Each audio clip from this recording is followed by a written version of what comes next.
This may be the baby buggy from Mercedes, but let's make this somewhat difficult. Just outside of Payson, Arizona, going up to Sedona.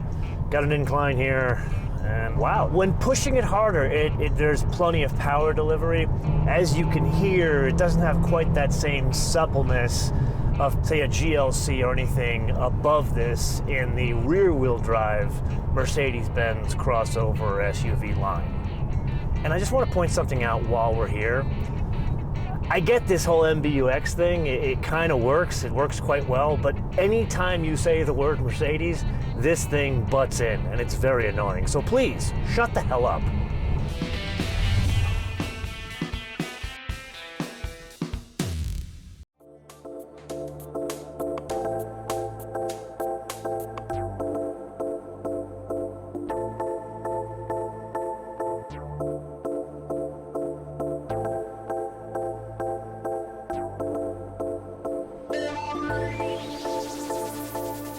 Ride quality is an unusual conundrum here in that, like other Mercedes, it's good. But here it's really batting above its station in life, considering the size and length of the vehicle. But what's unusual here, this is a front-wheel drive based vehicle, so you'd expect a bit more squat or dive when one's pushing it a bit harder would impact the ride quality.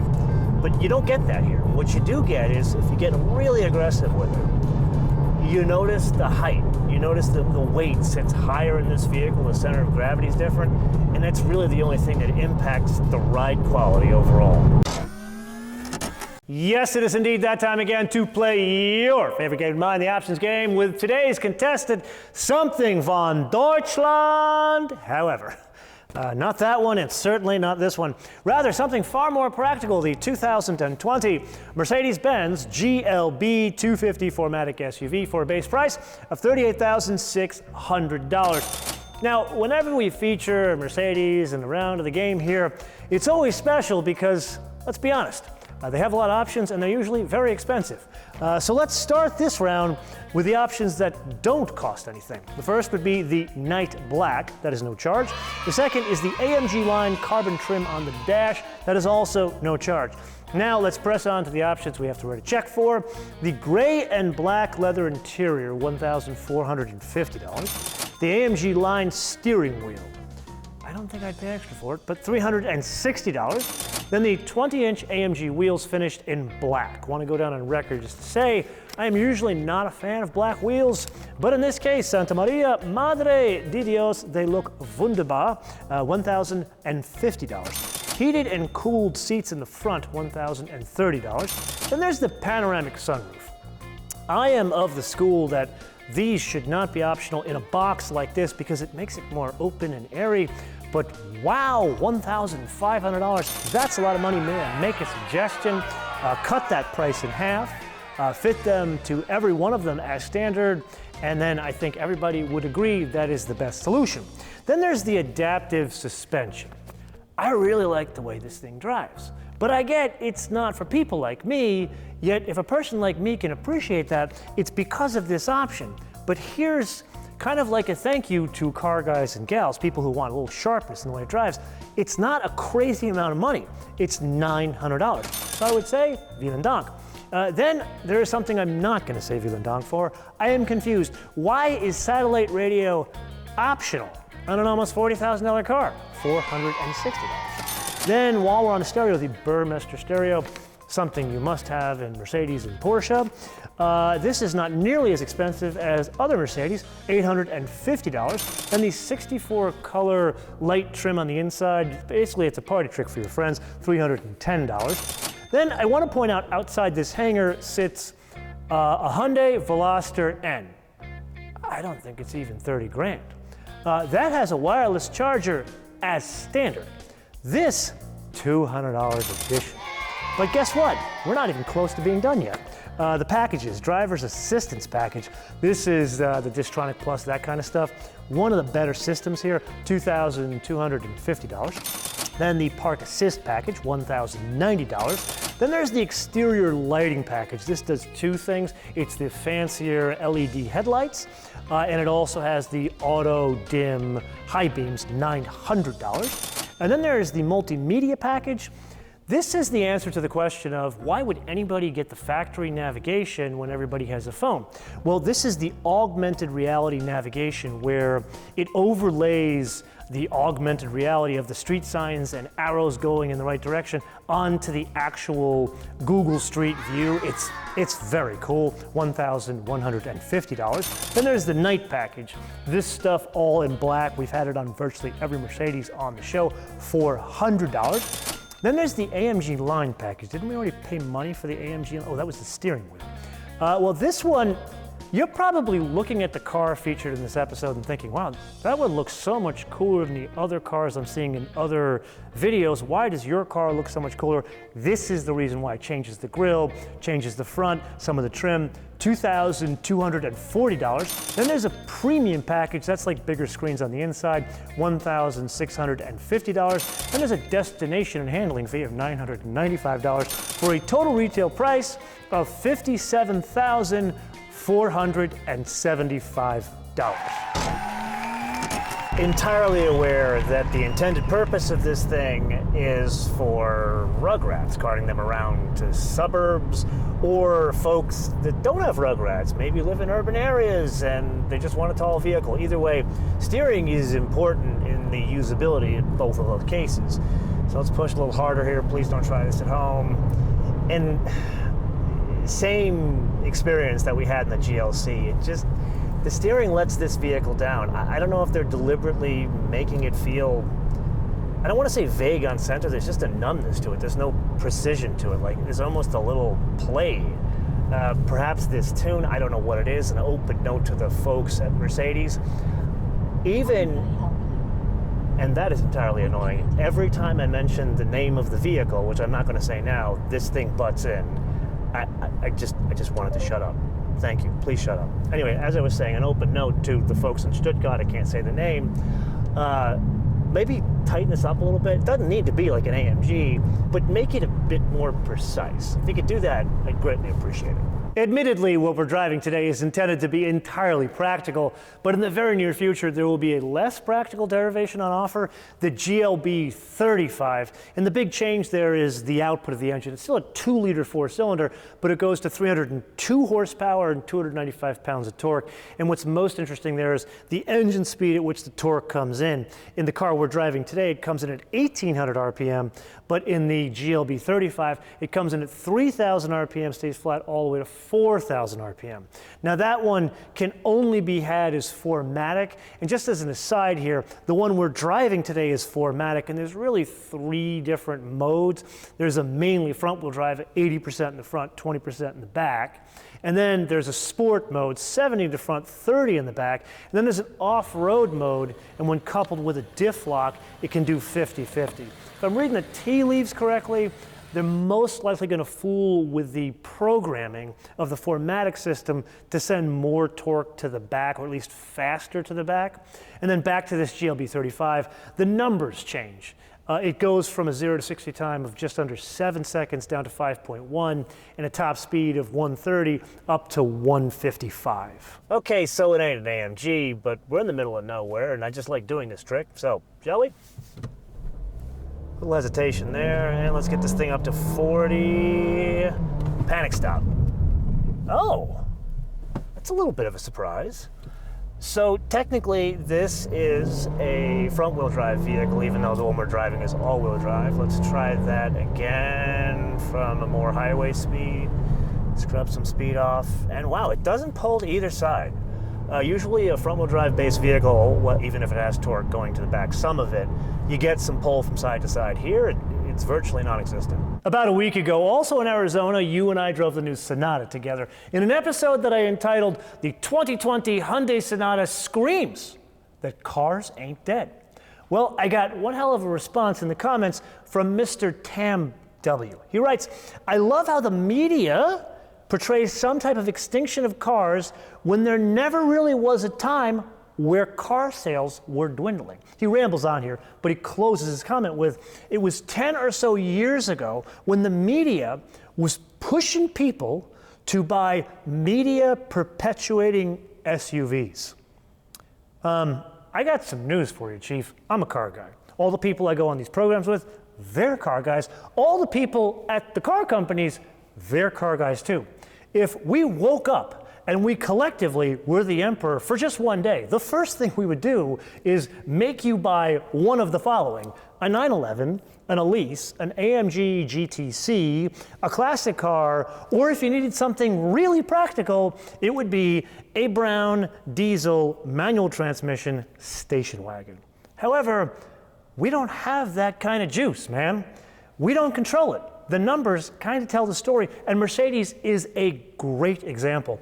Last year, taking their total sales, SUVs made up 70% of global sales. It gets deeper than that. The global small car architecture, which this GLB is based on, underpins both the short and long wheelbase of the A-Class, the B-Class, the CLA, which includes an achingly beautiful station wagon. We don't get it here in the US. And then this new GLA they just showed. But you know what? Let's go with TAMW. Let's say his theory is correct. So I'm the big bag media, and I'm gonna tell you to get up off your ass and say, even though the GLB, it's actually really good, and even as a car guy, I like it, don't buy the GLB or any SUV. What I want you to do is go to your Mercedes dealer and demand that they bring the CLA station wagon to this US shores, and you have to buy it. I'll see you in about a year, and we'll determine how this little experiment fared. So my attempt at being practical, this is where I, a 6-footer, would sit. And something right off the bat that is rather surprising. There's a lot of room here, like more than I would think, because this is a baby buggy. But I'm somewhat sandbagging you here in that the seat is adjustable. And that is because there is a third seat on offer. Total full disclosure, I think it's a gimmick, because who are you going to put back there? But let's say for the sake of discussion, I were to torture my 6 and 9-year-old nephews, put them back there, I would probably move the seat up here, and surprisingly, I'd still have some space for some knee room with me sitting in front of me. But let's go back to this, and let's do the road wife test, and that would be, are there USB ports? And yes, there are 2 in the back. I have come with the wrong USB cable. This is USB-C in the back. And then another neat trick back here, there is a real 110 plug. That is a very nice touch. Would like to see it 3-pronged. Depending on the computer you have, that would help considerably. And then there is a armrest back here with cup holders. So yeah, that's about all the practicality I can offer you guys. Now that we thankfully have that out of the way, let's look at this from a different vantage point, and I'm guessing from up there you can better judge my size, which clues you into the secret of the GLB, and that would be dimension, specifically wheelbase. And I know over season 10 I've kind of gotten away from getting into the weeds of dimensions, but here we need to look at it at least from a global perspective, because you speak to the folks at Mercedes, they will tell you this thing competes against the likes of the BMW X1, the Land Rover Discovery Sport, the Volkswagen Tiguan. I was kind of scratching my head in the last one, but in reality you look at the wheelbase, meaning the usable space between the axles. This competes more with like a Ford Edge, a bigger vehicle. Yeah, that one's 2-row, but bigger vehicle. Or a Lexus RX, pseudo 3-row vehicle. But in reality, what's going on here is the harbinger of things to come, especially as propulsion systems change and more electrification comes into small crossovers, urban vehicles like this. You're gonna see more and more space in between those axles. This is just one of the first ones to the party. As we get higher in elevation here and the scenery gets more stunning, we really don't need to spend a hell of a lot of time talking about driving dynamics. Here, it's really one word that describes it. It's composed. It's a bit softly sprung for my taste, but then again, I'm not the intended person to drive a vehicle like this. For a civilian that is going to be putting rugrats driving around suburban shopping malls and urban centers, it's probably just right in that area. Now, I kind of sandbagged you here because The car you are seeing that we are featuring in this episode is actually two cars. The one with the darker interior is an all-wheel drive model. However, the one with the far more attractive interior is far more affordable. That's the 2020 GLB 250 SUV, not all-wheel drive, no 4MATIC. That is $2,000 cheaper in base price, but the one with the prettier two-tone interior, that one has two less packages, no sunroof, no heated and cooled seats, and that one is $49,050. Put another way, that is the same price of the parts of the Rudge wheels of this car. Gonna throw something out there. Me, not an SUV guy. If I lived in a place like this and needed one, I'd get something like a Land Cruiser. This, it has the same qualities of a Land Cruiser in that it's got this open and airiness, especially with like this big panoramic roof. I like the more upright design, at least from seating position and visibility. Like, look at this expanse here. I just don't get it. From a utility point of view on those swoopy coupe things, if you had to choose, would you do the swoopy coupe like a GLC or a GLA in this case, and why? And with that, ready or not, season 10 of the old show draws to a close as we move into our traditional Christmas, New Year's hiatus. However, I'm here to share some good news as well as some show updates. First, the good news. This year's hiatus is not going to be as long as in years past because we're going to be returning with season 11. I can't believe it's season 11 already. On Tuesday, January 7th, and we're kicking off in major World Car style. We're doing a head-to-head competition episode of the Porsche 992, 911, against the BMW M8 competition. Definitely an episode you don't want to miss. And then the very next day, Wednesday, January 8th, we continue with season 2 of our second show, Inside the MotoMan Studio. And that's the show where we talk to the key people shaping the car world. Just in season 2 alone, we've already had Bob Lutz, Peter Schreier, Tanner Faust, and more. And that show, it's not just a show that's available on all our video streaming platforms. It's also available as an audio podcast, so would love it if you can go to your favorite podcast directory, subscribe, rate, and review, not just stars, hopefully a positive written review of Inside the MotoMan Studio. Because on Wednesday, January 8th, a little weird telling you this from a classic Mercedes, the guy who ran the BMW M division for 30 years now runs all of engineering for Hyundai Kia. Albert Bierman is going to be my guest, and his journey will blow you away. Now, this is where I share some show updates. We have learned that when you guys share episodes, and I don't mean just on your socials and tagging us, I mean sharing the episodes, whether it's the car episodes like you see on Saturdays or Inside the MotoMan Studio. When you share them on Reddit, we really do see an uptick in the episodes. So I'm gonna bribe you. The more episodes in season 11 that you share on Reddit, or even older seasons, I am going to, well, actually, here's a better way of putting it. Our guest from Samsung & Harmony, Jason, he had this great anecdote about the future. He said your future can be anything you make it. It could be Star Trek, or it could be Mad Max. So your future could be more and more and more baby buggies, or perhaps it could be filled with cars that have doors that are inspired from birds, or more classic cars that we've got hidden around this airport. You get my drift. So with that, you know what to do. And now I'm going to say thank you. Thank you for being part of this journey. Thank you for helping us get to season 11. Thank you for helping us get on the World Car Awards jury. And just thank you for being part of this car thing that we do. So Merry Christmas, Happy Hanukkah, Happy New Year, and a joyous Festivus for the rest of us. Until I see you in 2020, bis später.